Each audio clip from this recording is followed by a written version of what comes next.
to Creative Mornings. So happy to have you all here. Creative Mornings is a monthly event that we put on here at Orr Street, third Thursday of every month. We have a great local speaker, and but we're part of a global organization. And as such, every month there's a theme. This month's theme is endurance. So endurance is the unwavering flame that burns within us, illuminating a path through darkness and uncertainty. It is the quiet strength that emerges when challenges test our limits, urging us to push beyond what we thought possible. Endurance is not a mere moment, but a relentless spirit that whispers, "Keep going," when the world feels heavy. In a world that values instant gratification, endurance is a reminder that the most rewarding victories are born from patience and perseverance. It is the ability to rise even when we fall and to embrace the transformative power of persistence. So, let us celebrate the tenacity that resides within us, for in the face of adversity, it is endurance that leads us towards the summit of our potential.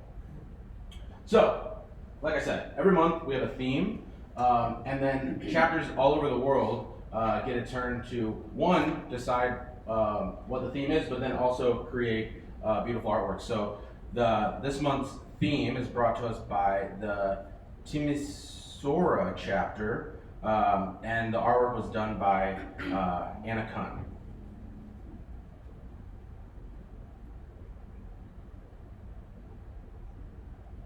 There we go. So, endurance. Well, I just read a lot about endurance. I love those. So these are provided by us by the headquarters in New York. These descriptions, and so I like to do a little icebreaker. If this is your first time here, yeah, we do the icebreaker. And so in the theme of endurance, I want to know what fuels you. So finish this sentence. I am fueled by blank. Coffee. Yes. We're talking food, beverages, we're talking music, we're talking activities, all that kind of stuff. Lay it on me. What do we got? Fashion. I was just going to say that. Fashion. Fashion? Fashion. Yes. Today, but Sometimes fashion, usually passion. Yeah. Okay. What like passion around I like what? hearing what people love to dive into, and when they talk to you, they almost lose themselves. So whether it's a dog trainer or whether it's somebody who's into art and stuff, it's just Or biking. Yeah, I might not be able to do that thing or know it, but I like to hear about it and hear them get lost in it. Oh, absolutely. I know exactly what you're talking about. That spark, and then yeah. it's they don't even realize how long they've been talking. Yeah, they're They're kind of lost in it. Absolutely. Totally. Who else? What are we fueled by? connection. Connection. Ooh, I like that. Yeah. Okay. Yeah, that way. I feel like we're doing that, right? We're connecting. We're doing it right now. We're breaking ice. We're connecting. Yeah. Loving it. Yeah. Loving it. Yeah. What else? Who's got something else? Creative play. Creative play. Ooh. Do you have an example of anything in particular that gets you going? I am exploring different art mediums lately and maybe trying to mix things that I haven't seen before. Yes. That's so cool. I am fueled by coffee. That was kind of obvious. I am a bit of an extrovert, but I do get fuel from alone. I need it. I wish my wife was here because she could vouch for me here. But I need alone time. That's kind of my thing that'll really fill up my cup, I guess, so to speak, to get me going. And also really inappropriate rap music is also the thing. I was listening to Travis Scott on the way here. Let's go. A lot of fuel with that guy. He's got a lot of fuel. Two more fuels. What do we got? Here we go. Adventure? Oh man, y'all are ready for Creative Mornings today. I can tell. Man. Y'all got some good ones. All right, let's do one more. Autonomy. Oh. Yes. Yeah, I need to be pushed to do it, just dive into the deep end. Yep. Yeah. Yep. Oh man, that's so great. All right, thank you all for. So, being at Orange Street Studios, they are our venue sponsor.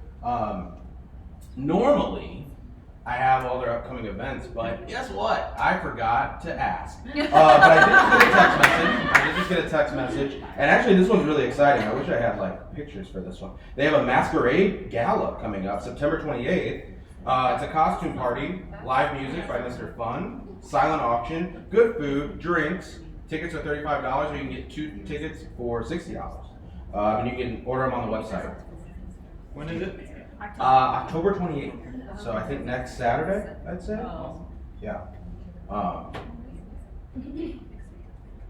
So, like I said, Creative Mornings is a global organization. There are 234 chapters, and it's probably even more now. I bet it's probably closer to like 237, something like that, across 67 countries. And to just kind of put that into perspective, so we're meeting today, October 20th. There's about 24 other chapters meeting today, talking about endurance all over the world. So you can see there we are.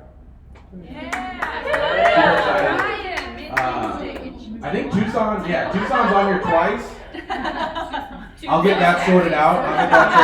I want that kind of love. But isn't this cool? Look, Richmond, Washington D.C., Buenos Aires, Tijuana. Okay, you know.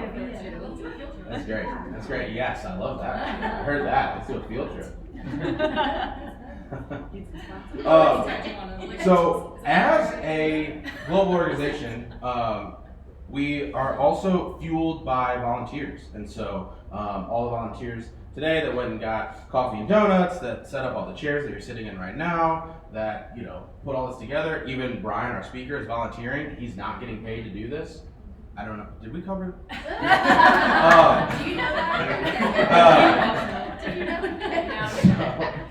If you're interested in volunteering, please reach out to Columbia at CreativeMornings.com, or you can just shoot us a DM on any of our social media channels. All the help is appreciated. All right. So, if this is your first Creative Mornings, first of all, raise your hand if it's your first Creative Mornings. Fantastic. So there's a manifesto that we read before every event, just kind of like get us centered. I was gonna say in the mood, or something. I gotta centered. I appreciate that. That helps get us centered. I'm gonna have to like edit this. And so. Of those of you that raise your hands, if you do feel so inclined, if this is your first Creative Morning, I wouldn't mind reading our manifesto for us. I will hand you the microphone.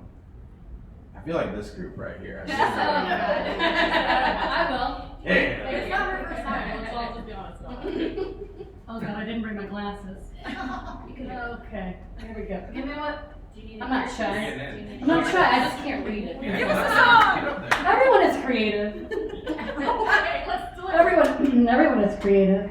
A creative life requires bravery and action, honesty and hard work. We are here to support you, celebrate with you, and encourage you to make the things you love. We believe in the power of community. We believe in giving a damn. Oh, I wasn't ready for that. We believe in giving a damn. We believe in face-to-face connections and learning from others and hugs and high fives. We bring together people who are driven by passion and purpose, confident that they will inspire one another and inspire change in neighborhoods and cities around the world. Everyone is welcome. That was awesome. The coffee helped. All right. We're ready. And we're on time. This is amazing. So I'm going to invite Lauren up to talk about our speaker as I get everything squared away technologically. All right, thank you everyone for coming. I am really excited about today's speaker. I would first like to say that I come from a biking family, but I was slow to the bike game. I like my two wheels on like nice paved surfaces with no cars. And then I did get lost in the unchained Tour de France style actually. Those athletes are unreal, so I highly recommend.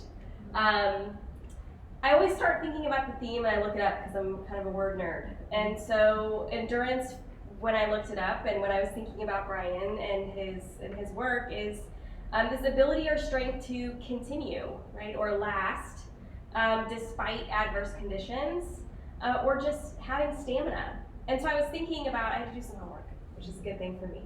But I was thinking about what are these qualities and what is the work that Brian does that encapsulates this idea of stamina. And so his resume is stacked with this level of endurance. Just at a sheer physical level, he and his Cyclex team can ride some miles. So grass, gravel, road, it kind of doesn't matter. Or an afternoon ride. I checked his Strava account. Year to date, your miles are well over 7,000. Whoa. So, and I will say, as long as you've been on Strava, I'll plug this too. It was like over 40,000 miles. And maybe that's not all the miles you've ridden. But as an owner of Cyclex, a small business here, we know owning a small business, that is an act of endurance, right? An act of stamina, especially weathering the conditions that we've all been weathering the last several years.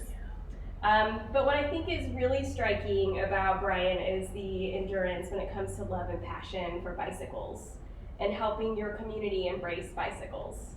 So whether that's working with our friends at Locomotion and advocating for safety and access, to advocating for youth on bicycles. And then I think just the mission of Cyclex, if you go to their Facebook page, it says we're all about spreading our love of biking and making people smile along the way. That in itself is a beautiful example of endurance. So without further ado, Brian, thank you very much.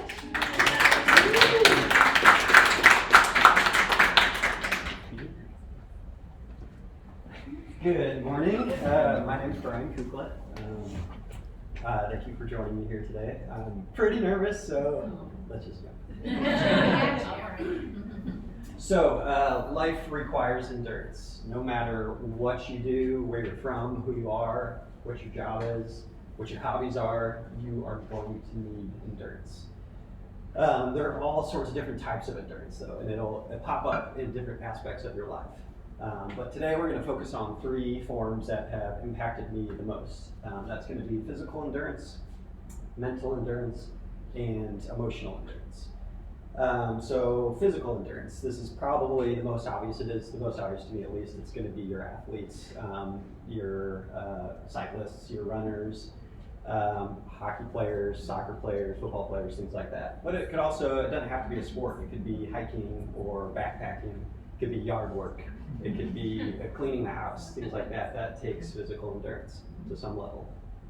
You can train this, you can exercise, you can work out, you can improve this over time and consistency. The next, we're looking at mental endurance. This is gonna come online for students. You know, you're going to class, you're studying, you're taking exams, you're preparing for a presentation like this, you're sitting through a presentation like this. That takes mental endurance. Probably the best example that I could think of would be a surgeon going into an operating room and working on someone for hours on end without making a single mistake. That takes time to get to that level. I know I couldn't do that, and it takes a long time to get there. The next would be emotional endurance. This one is really tricky for me. I don't really understand it. I know I deal with it a lot. It's hard. I don't know how to train it. I don't know how to get better at it. I do know I experience it every day, and I know we all do. You know, if we want to admit that or not, it's part of our life. So this could be things. Usually, I think a lot of people would think of this in a way that things are going really bad. You know, you're ending a really long-term relationship, or someone died in your family, something like that. But it could also be you need that emotional endurance when something's going really right. You won a race, you're starting a new relationship, and that's really exciting. There's a lot of emotions there. Maybe you just had a child, maybe something like that. And so that's going to require a certain amount of emotional endurance. Before we go any further, let's define endurance. We've had a few really good definitions so far.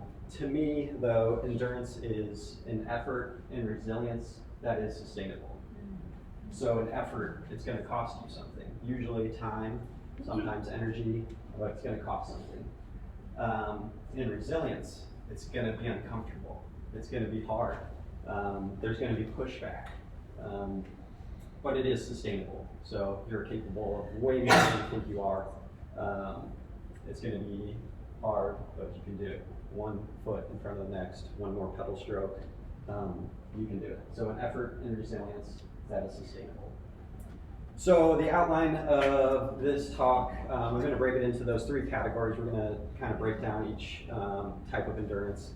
And we're going to do a little question Q&A after each section instead of one big one at the end, just to kind of have a little bit of feedback and go from there. So let's get into it. Let's start talking about physical endurance. So I am a cyclist. I love riding my bike. I think it's an incredible tool. I use it for transportation, for recreation, for leisure, for sport, for competition. It's my therapy. It's what I like to do. But for today, we're just going to focus more on the sport and competition side of things. So I'm a bike racer, and 2019 was my first year racing bikes in a serious form. We're lucky here in Columbia. We have a practice series, a cyclocross practice series in the fall every Tuesday night. Pretty low key. Some people will go out there and train and practice and try and go really fast. Some people are out there just to relax, have a good time, socialize, be in a community. So I've been doing that for a few years leading up to 2019, and it was really fun.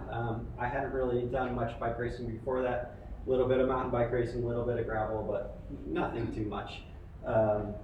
But I decided, hey, I want to give cyclocross a real try and really go out and do a full season. There's a group of guys here that are going to Kansas City and St. Louis almost every weekend in the fall and racing cyclocross. Before we get too far down that road, I should probably explain what cyclocross is.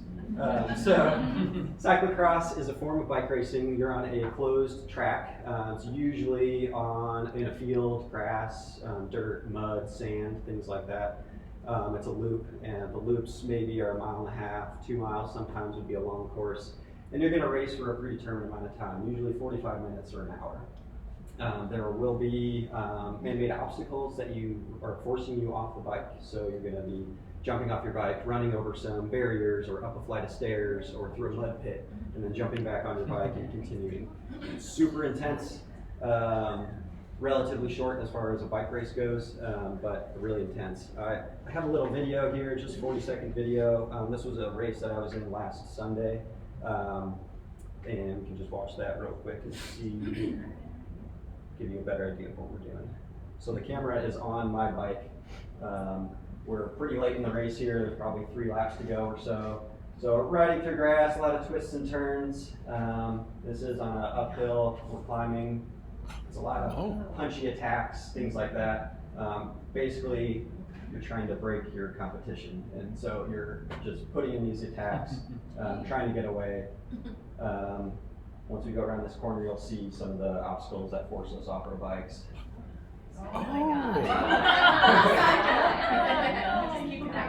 Did he get out? Did you get out? Did that be seamless? So that's cyclocross. Wow. So that's what I want to do for some reason. This cyclocross is designed to be done in the fall and the winter. It's good training for road cycling. So oftentimes where it's raining, it's cold, it's muddy. This time of year, early season, it's really pleasant, and then it gets less and less pleasant as the season goes on. That is cyclocross. So I wanted to do that. I wanted to go race these races and see what this is all about and really give it a try. So I asked this group of guys that are going around racing, like, what do I need to do to be a cyclocross racer? 1, you got to race cyclocross. 2, you got to go train. You got to ride your bike, a lot of miles. You got to put in the time, and you probably should try racing crits or criterium racing as well. So, what is a crit? I don't have video for this, but this is a screenshot of a video. This is me here.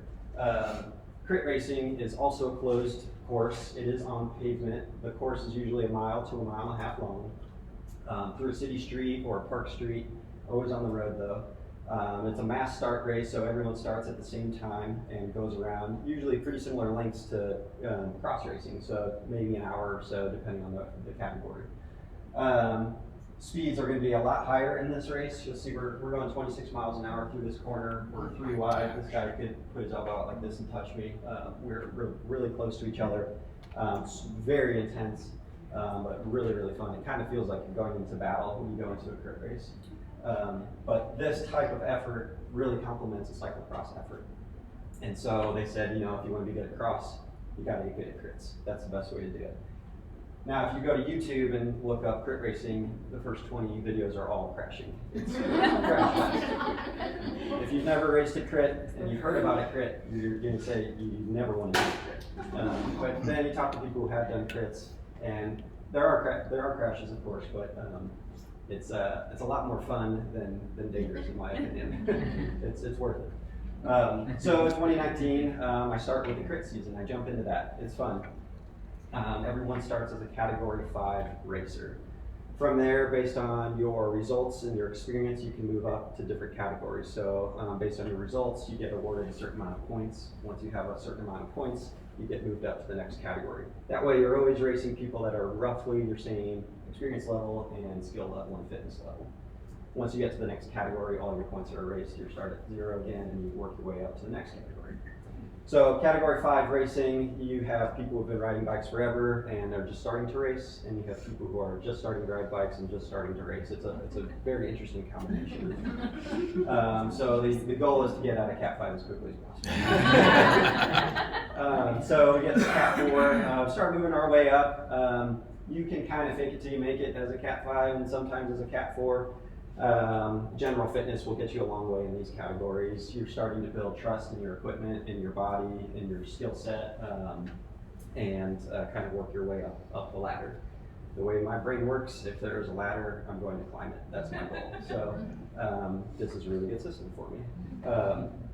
So start working our way up the categories. Start riding with the cyclocross group, training with them, seeing what it's all about. One thing that I thought I was going to love about cyclocross and crit racing is the events are short, 60 minutes. Anyone can race their bike for 60 minutes, that's no problem. And I was wrong. It's really hard. But when I would compare it to gravel racing, that's 100 miles, 150 mile, 200 mile races. You have to be crazy just to finish that, let alone be competitive in it. Mountain bike racing is 3 hours, 4 hours long. Like, I don't have the time to train for that. I want to do crits. I want to do cross. That's an hour. I can go ride my bike for an hour. That's fine.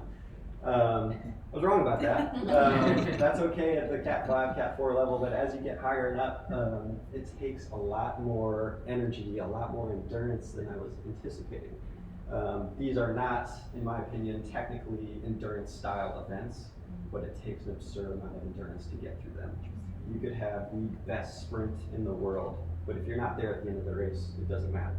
So kind of building on that. So I'm training with these guys. We're going around, they're riding 2.5, 3 hours on Saturdays and Sundays around Columbia. The rides are relatively easy as far as the effort goes. When I first started, it's definitely feeling hard, but talking to them, learning from them, these are called Zone 2 rides. Zone 2 is your endurance zone for working out. It's comfortable at times, it can be uncomfortable at times, but it's steady, steady, steady, steady. Steady pressure on the pedals, steady heart rate. You can sustain it theoretically for a while. So I'm learning about this Zone 2, and I don't get it. I'm not racing in Zone 2. I'm racing at my max zone, my max heart rate. Why would we train at this? But it's building that foundation. It's building that base. You could have the strongest house in the world, but if you put it on a crummy foundation, it's going to fall apart. And that's the same with our fitness. You have to build that base. You have to build that foundation. And it takes time. It takes a lot of time to do that. So I'm working my way up the categories for cyclocross and for crit.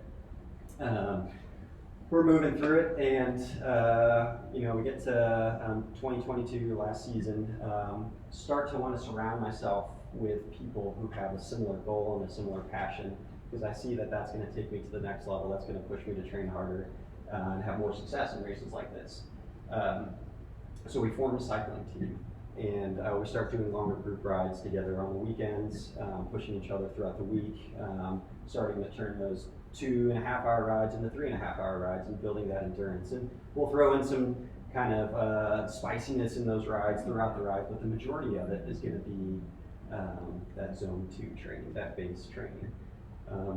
We get, most of us are in a category 3 stage at this point this past season, and we get to the, one of the last races of the year is the Missouri State Championship, and we go into this goal that we're going to win.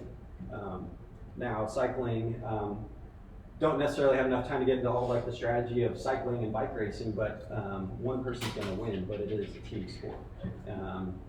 You can go out and win by yourself, but it's going to be a lot more enjoyable and a lot easier if you do it with a team, people working for you, working with you. So we go into this race thinking we're going to win this race.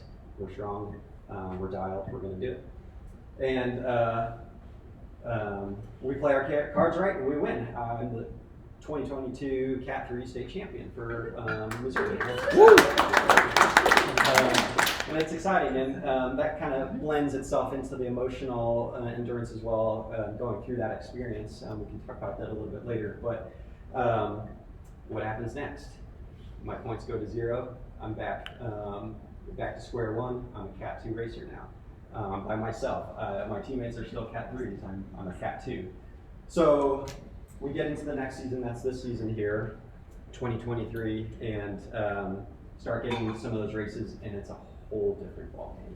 Everything that I thought I knew, everything that I was doing isn't gonna work. Like, this is another level. The thing about bike racing is they're not going to race just the Cat 2s by themselves. They're gonna do combined fields. So I'm now racing with the pro Cat 1 and Cat 2s in the same race. These 3 guys here are all pros. The camera on the bike is a pro rider, and there's me next to them trying to figure out what I'm doing here. This image is from a 4-day weekend up in Iowa over Memorial Day weekend, a big race, bunch of pros come out. This is my first experience, my first taste at this new level.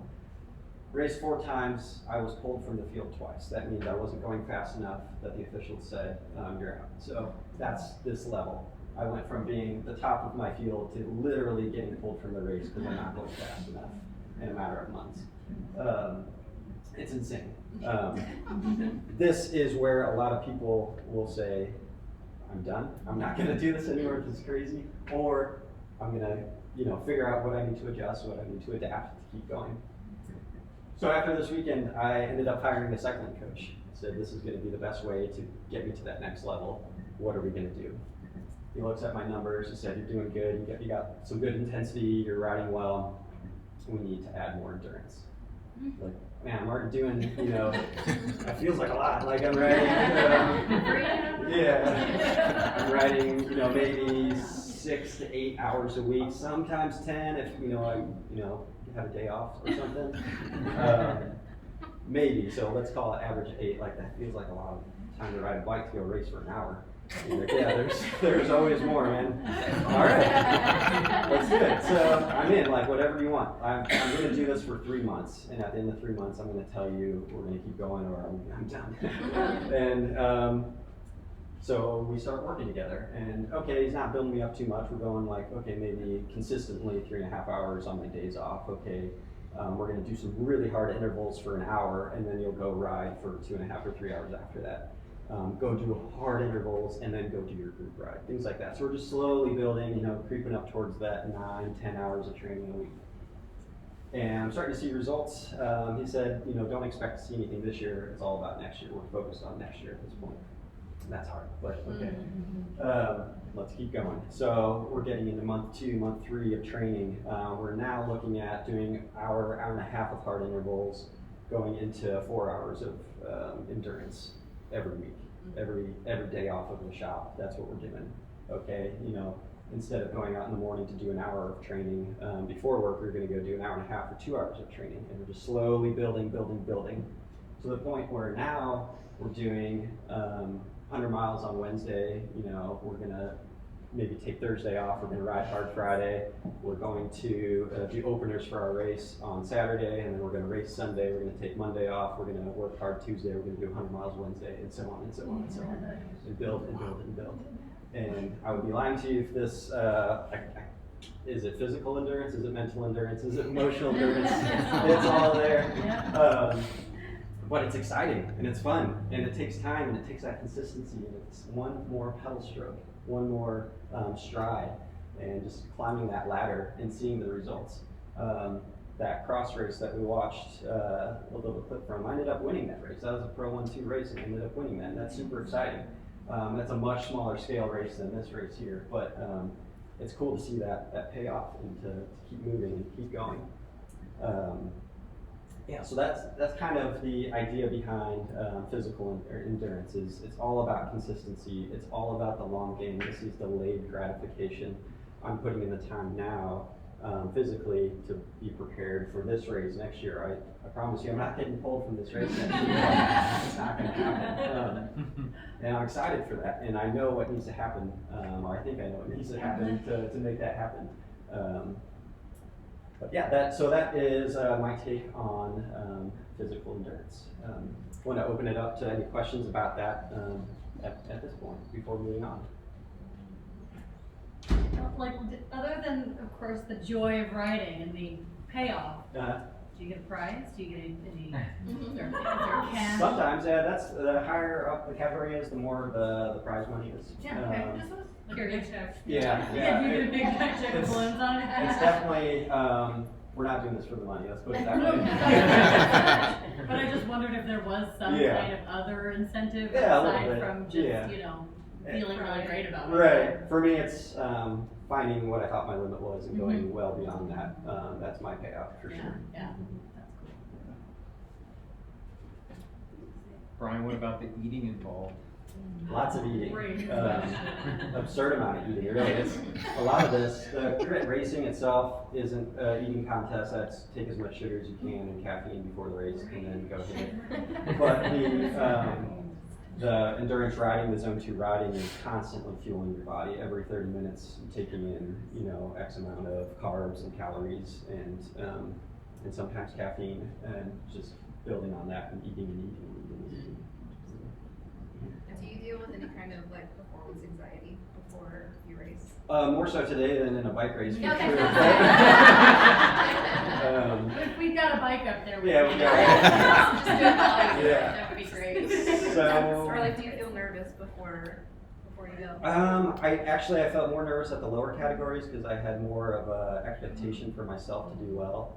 At this level, my expectation was I'm just going to see what happens. I don't want to crash these pros out because this is their job.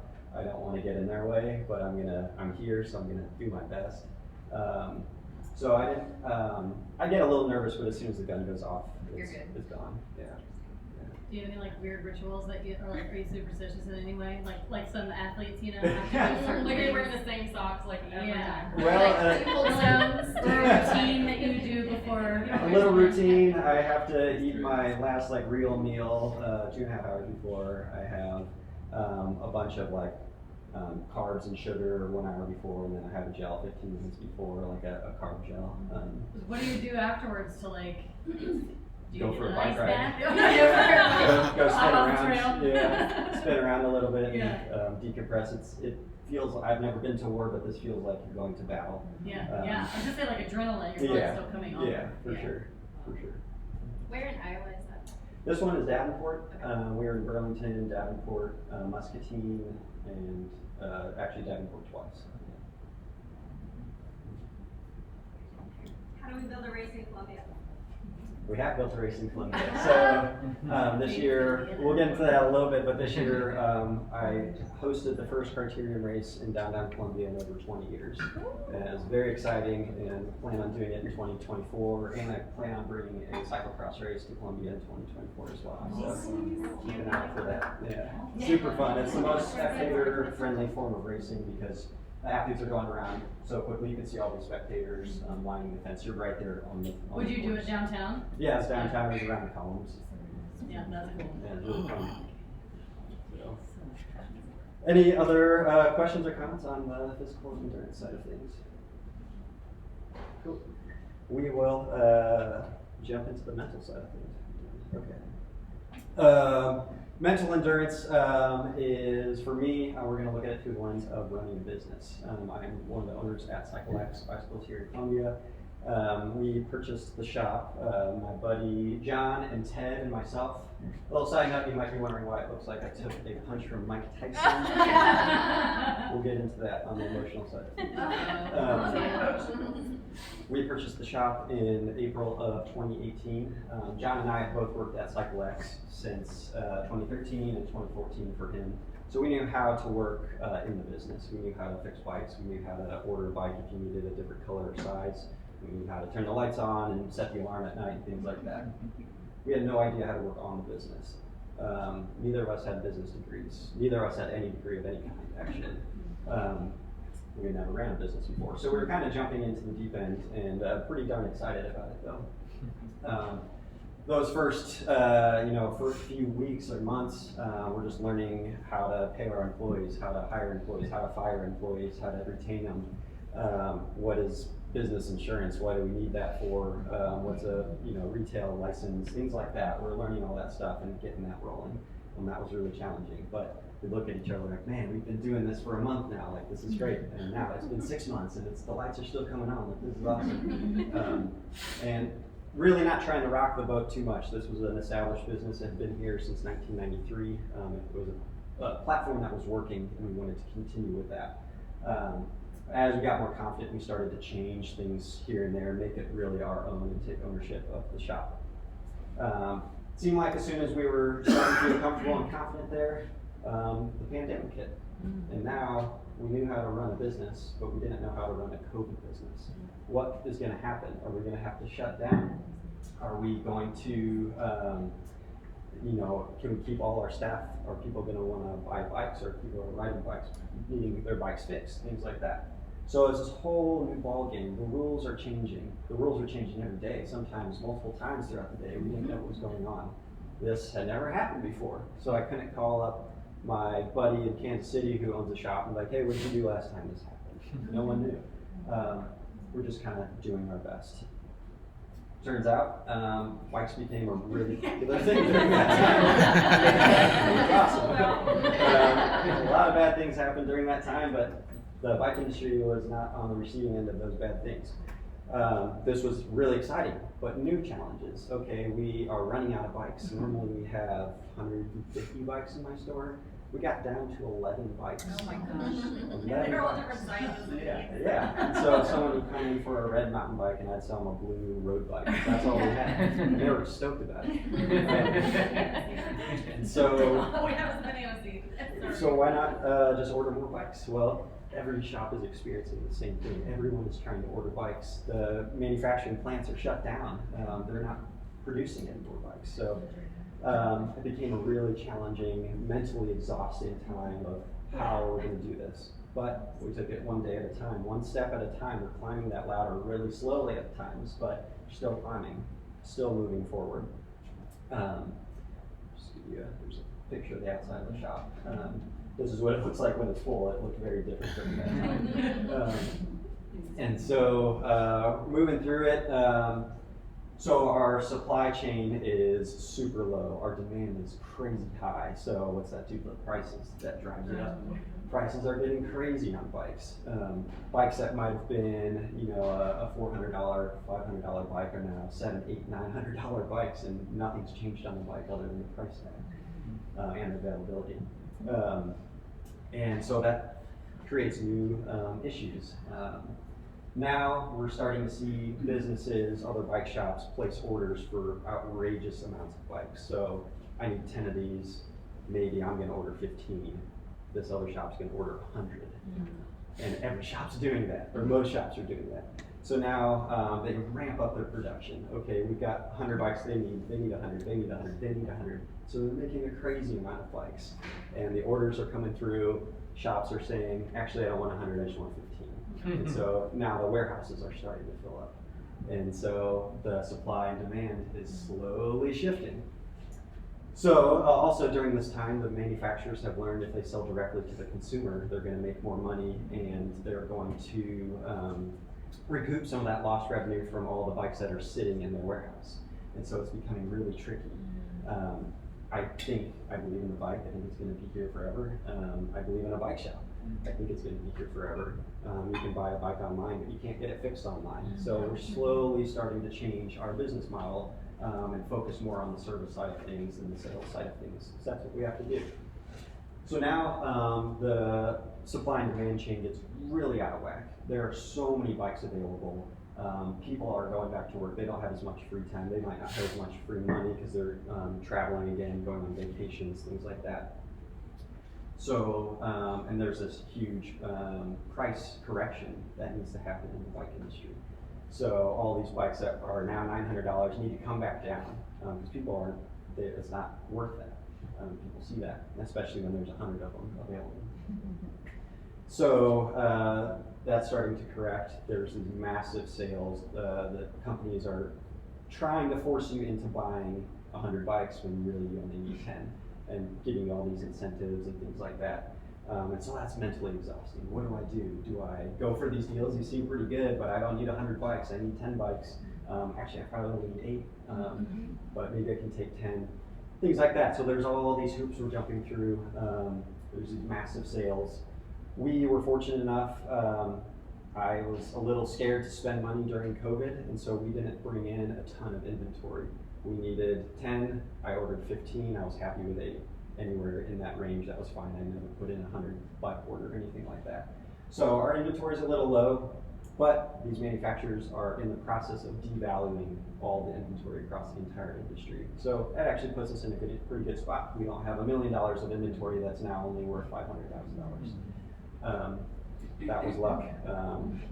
That was the benefit of being a little scared. So it worked out. So now I can order a bike from, let's say, Specialized that they've discounted to the consumer, but they've also discounted it to me as well. I need to fill my floor. I can now maintain my margins with that. So I was just going through these hoops, going through these decisions, and I realized that with a bike race, there's a finish line. With business, there's not really a finish line. Like, there's always going to be something. Eventually you'll sell your business or you'll shut down your business, and maybe that's your finish line. That's probably a starting line in my opinion, but there's always going to be something. And you just have to keep the pedals turning. You have to go one more day, one more ladder run, one more time. And that's kind of the idea behind mental endurance. I don't really know how to train it off of the bike. I only know how to train it on the bike. Those 4-hour rides, 5-hour rides, 100-mile rides, I'm at hour 4. I know I have 1 more hour to go. I make a left-hand turn to come home, and it's full-on headwind, and I don't want to be out there. And I race my bike for an hour, so why am I riding for 5? This is stupid. But you got to keep pedaling. You got to keep pedaling. It's a headwind. It's going to be hard. You'll get a tailwind eventually. Keep pedaling. Keep pedaling. 1 foot in front of the next. 1 more pedal revolution. That's how I tackle mental endurance, and that's how I experience it. Any questions or concerns about the comments? A lot of concerns, but about mental endurance or. Go ahead. I just had a question, like, what were some things out, I mean, maybe it was biking, right, or cycling, like, what were some things that you did to kind of balance the kind of, the ups and downs, and then when you got a little free time? Was it biking that you kind of resorted to get that? Yeah. Or was there anything else that you did to kind of? I'm not a huge fan of balance, actually. I like That is my balance. I'm a tunnel vision kind of guy. If I'm working on my business, I'm working on my business. If I'm training, I'm going to go all in. I'm going to hire a coach. I'm going to travel the country. I'm going to go race my bike. So that time, there wasn't any bike racing to do in 2020. Everything was shut down for that also. So it was full on, let's focus on what I need to do tomorrow to make sure the lights come on. Things like that. Brian, that headwind on biking. Oh my God, That right. just explains it. Yeah. I mean, it's like when I ride out the Baroque and the afternoon, we're like, we're gonna go, you usually go left in the morning and you get the tailwind. Yeah, We're yeah. coming back, right? And we're like, afternoon, what's I'm like, I think we're gonna be in the headwind now. And sure enough, we're like going 15 miles an hour, like, Yeah. and I'm like, I'm just gonna draft this guy over Yes. here. Yeah. That's life. Yeah, that's life. You need a drafting partner too, right? Right. Yeah. Yeah, and so you get those tailwinds and you're flying, you're feeling like $1,000,000. You're like, I'm the best cyclist in the world. This is so good. Yeah. And then you take that turn and you're like, I never want to be on a bike again. This is horrible. I don't get this. And so there is that. It's crazy what you can experience in 1 hour on a bike, and really apply that to the rest of your life. For sure. Yeah. On that topic, actually, it got me thinking, you know, running a business with a co-owner. Yeah. Like, what has that experience been like? Well, it's the only experience I have with owning a business, but it's awesome. We actually complement each other super well. What I'm terrified to do, he's like, no, man, let's do this, let's go for it. Or what he's terrified to do, I'm like, I have a lot of confidence in this. And so he does a lot of really great work in the service area of the business. I do more of the work on the front of the house type of stuff, the sales side of things, ordering bikes, selling bikes, things like that. So that relationship works really well. We trust each other really well, and it goes a long way. Does he cycle too? Yeah. cycle together? Yeah, we go on rides. Definitely at the beginning, we were doing a lot of our owners' meetings on bikes. Try out places to meet. But we definitely have a very, very different approach to the bike. But Does he not compete? mm, Oh, there you go. he rides a lot, but for different reasons. Yeah. All right. Well, let's dive into the monster, the emotional endurance. I don't know what to say about emotional endurance. So we're going to look at emotional endurance through the lens of addiction, actually. So I'm an alcoholic. My rock bottom was in March 24th, 2018. I woke up in a hospital. No idea where I was. No idea why I was there.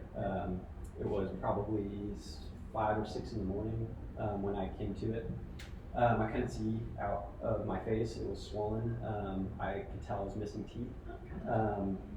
And nurse came in and said, do you know where you are? I said, well, it looks like I'm in the hospital. I'm not sure much more beyond that. Do you know what happened? Not a clue.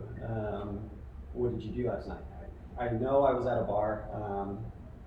Last thing I remember is probably 10 o'clock, maybe 9:30, I'm not really sure. She explains that I was going from one bar to another bar, and I had crashed my bike and basically ate the tarmac with my face. And here's an X-ray. My upper jaw was displaced about 4 millimeters, meaning this here is supposed to be down here. I fractured my face all the way through here up to my eye socket. I fractured my face on this side, and I fractured my nose here, and then the teeth actually weren't knocked out. They were chopped in half, basically. So because of these breaks, that meant the center part of my face was not attached to anything. It was floating. This is not good. So we don't have to look at that. I'll just go to another picture of her. I just dissociated. Yeah. So this is 2018. Okay, so this is wild. Turns out I drank an absurd amount of alcohol that night. I don't remember that. I don't know. This is not uncommon for me at that time. So first things first, let's heal the physical things, the things that are obviously broken. I ended up doing surgery on my face, bringing the upper jaw down and plating it in 2 spots. I still have the plates in my face now. Got the teeth worked out eventually. They had to wire my jaw, so it was I couldn't move it for a while, so I was on that insured diet that worked out really well for me. And there was a lot of time to sit and reflect. I couldn't do anything. I wasn't allowed to really move much. I could go on some walks, but my job was to sit down and rest and lay down. So it got me thinking a lot, like, why am I here? What put me in this position? And it was pretty clear what did that to me. It was alcohol. I didn't really know what that meant. I had taken, at this point, I was 25 and I had been drinking for 11 years already. I had taken time off of drinking. I'm not going to drink this weekend. I'm not going to drink this week. When I was 18, I went 4 months without drinking, and if that's a cause of celebration, that's interesting at age 18, especially when you celebrate when getting plastered. And I did it again when I was 19. I took 4 months off, and it felt good, felt great, and I got back into it. And it always gets worse, for me at least. It never got better. This was not the first time I've been scraped off the ground because of my drinking. This is definitely the worst time, but not the first time. So I started thinking about this. I had a lot of time to sit and think. Maybe I shouldn't drink anymore. First, I guess it was maybe I can't drink anymore. And say, no, I can still drink. Like I can still drink. Maybe I shouldn't drink anymore. Started talking to a family member who was sober and had been sober for a while, and we started talking through, kind of working me through an AA program a little bit, kind of just teasing me with it just to see how it fit. And it was really resonating with me, and I was like, yeah, this kind of sounds like me, man. This makes sense. So, okay, I can't drink, I shouldn't drink, I'm not going to drink. I don't know for how long, but for now I can say that.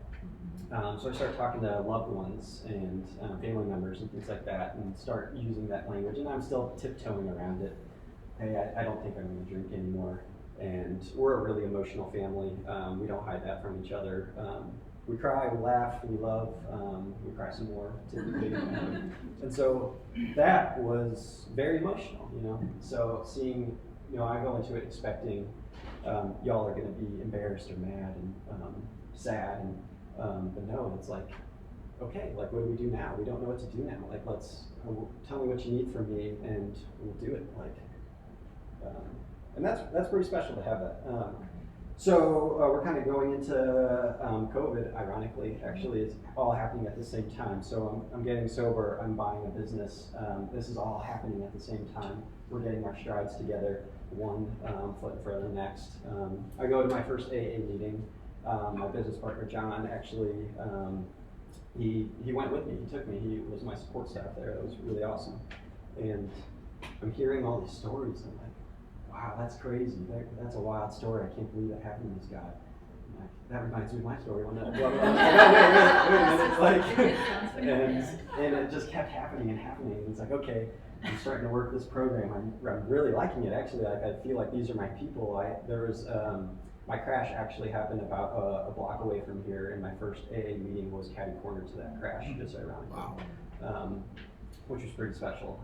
I didn't realize it until I was sitting in that meeting. I was like, oh wow, this is cool. And it was an early morning meeting, and I really loved that. And it was a bunch of grumpy old guys. I was grungy, and I really liked that. I don't know why. I really identified with those guys. And, but COVID shut it all down. And that was scary because that was when I was starting to get my stride and starting to feel it. There were all these live stream worldwide AA meetings that you could jump onto. Literally any hour of the day there was a meeting going on and you could jump onto that. And that was really, really helpful. And started kind of going through the paces and finding my own program. This really encouraged me to find my own program and define my own sobriety. And a lot of that came in 2019 when I started bike racing. And all of the lessons that I learned on the bike, training for the bike, taking it one step at a time, one more pedal stroke, one more step, one more ladder run, just keep climbing, keep after it. That physical endurance, that mental endurance really feeds into the emotional endurance. You gotta get uncomfortable. You gotta get out of your comfort zone. You have to realize you are so much more capable than you realize. And that's what it's all about, in my opinion. That's what endurance is. Just keep moving forward. I started doing cold therapy, cold water immersion therapy. So when it's stinking cold outside in the wintertime, you don't want anything to do with it. Roll out of bed and get in a bucket of ice water. I promise you, your day is not going to get worse after that. It's so good. It's horrible. like, okay, I'm dealing with this customer and he's bugging me, but I sat in ice water up to my chin in the dark at 5:30 this morning for 5 minutes. I can do this. You can do this. That's what it's all about to me. All this endurance is intertwined with each other. And for me, it all goes back to the bike, but I encourage you to find your bike, whatever that is, to really practice this stuff and really find strength and endurance from it. So I just want to leave it with movement is the key to life, in my opinion. Endurance is the key to movement. And so remember that life requires endurance.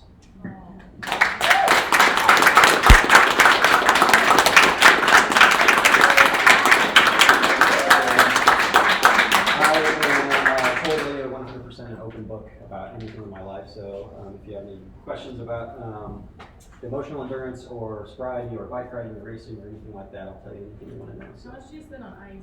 So like, I want to know, I know, I'm like, where do you keep it? I feel bad that being the first question. No, that's great. Like, yeah, I want to know your routine. Our ice maker's broken. So we do it in the winter time. So we have a tub, a 100-gallon feeding trough from Tractor Supply that we have in our unfinished garage. And I'm out there with a hatchet breaking through the ice. Wait, okay. Do you keep it in a deep freeze?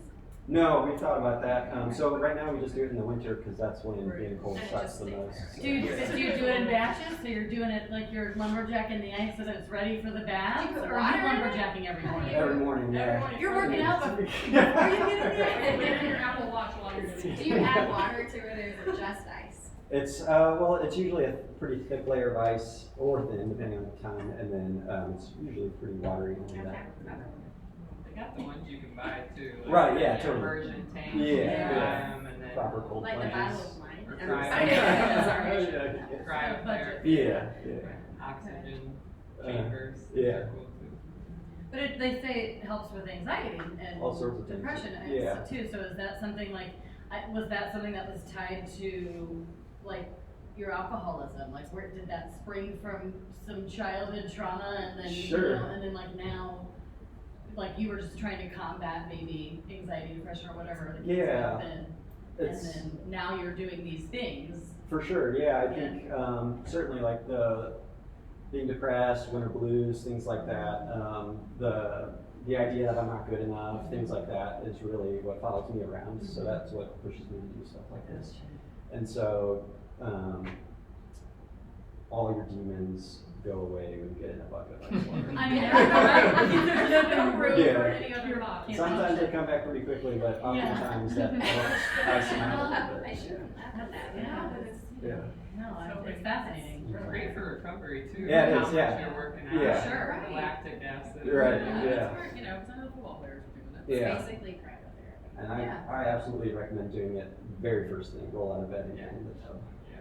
After you chip away the ice block. Right. Yeah, I have a bad back, so I'll have to work that out. I know some people just go buy a bunch of bags of Sure, ice yeah. too. You can just do it Yeah. on your tub. It's just like You can also do milk jugs and fill them up Yeah, with water, freeze them. That's the smartest. Oh, and Yeah. then so you're just reusing. I got some deep freeze.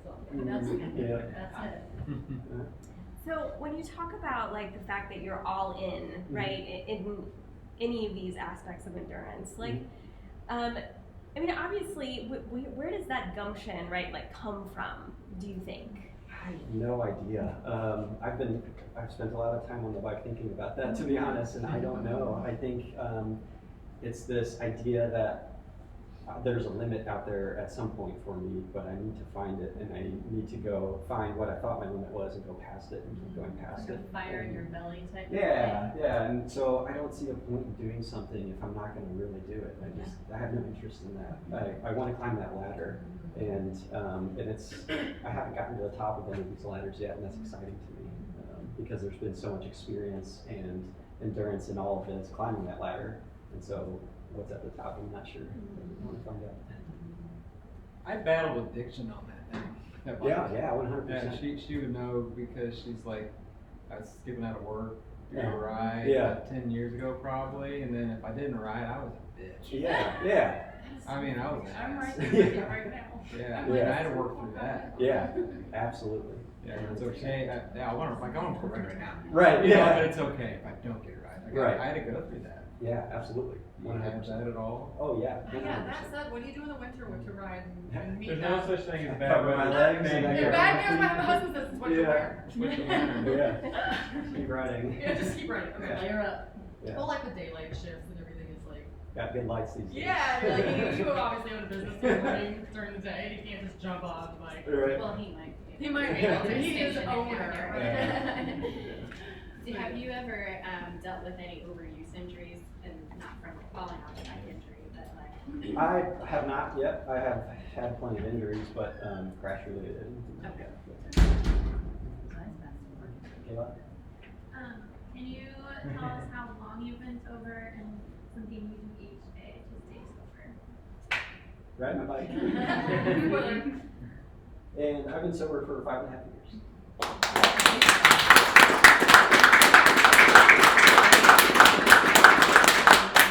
Thank you, Brian. Man.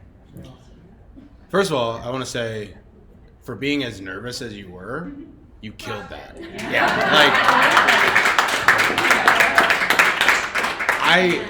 Most people like have notes and stuff that they're referencing. You just went right through it, man. That was awesome. I practice a lot while riding.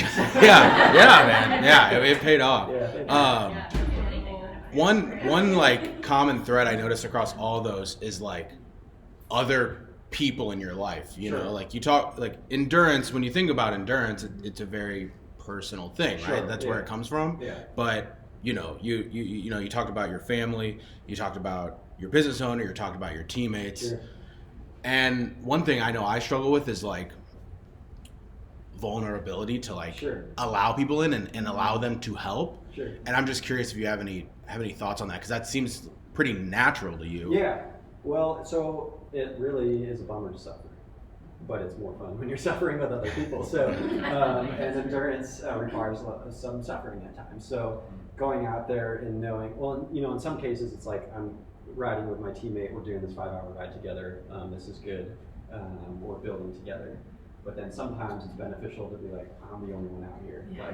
Like I'm doing it when they're not doing it. I'm in this ice bucket when they're not. I'm doing 5-hour rides and they're doing 2-hour rides. Like there's something to be said for that as well. So it just kind of, depending on what you're going through, it's nice to know that you have a support system, but it's also nice to know you can rely on yourself as well. So kind of building that. Yeah. And that's the same with sobriety. There's times where I'm 100% on my own sobriety training, and sometimes I'm hopping on someone else's. Yeah. But you have to be addicted to being sober. So true. Mm-hmm. Hopefully things are shifting where people are more comfortable with not drinking and even just talking about it. Yeah, for sure. I haven't been drinking since January, and it's not because I got to a point, but it's because I wanted to prevent getting Yes. to a point. Well, and COVID didn't help us moms at all. So, you know, it's understandable. But yeah, just the fact, like, because what I like to tell young people, I probably shouldn't say this so often, but like your brain's not really done cooking until you're 25. Yeah, for sure. So the fact that you were that young and able to, because there's a lot of people that are in worse accidents that don't realize it. Yeah, so absolutely. good on you. Yeah. Was that the only? Did you have anything else broken or? Neck down, that was good. Ah, lovely. Yeah. You had a helmet on. I did not. You did Nobody's drinking. That was the first time probably in my life I've ridden a bike. Of course it was. Mm. Of course it was. We were just talking about this because she was riding a little bit and she didn't have a helmet. Yeah, like I went once on the trail and I hadn't been in years. And I didn't have a helmet, so then I went on the trail and everybody else was wearing helmets, and I'm like, what are the cars out here? And yeah, so then I felt left out. Now I gotta get my helmet. Now I'm really gonna get my helmet. Yeah. What is it about biking versus running or like climbing Also a great or hiking that is so appealing? I actually don't. I've been a climber.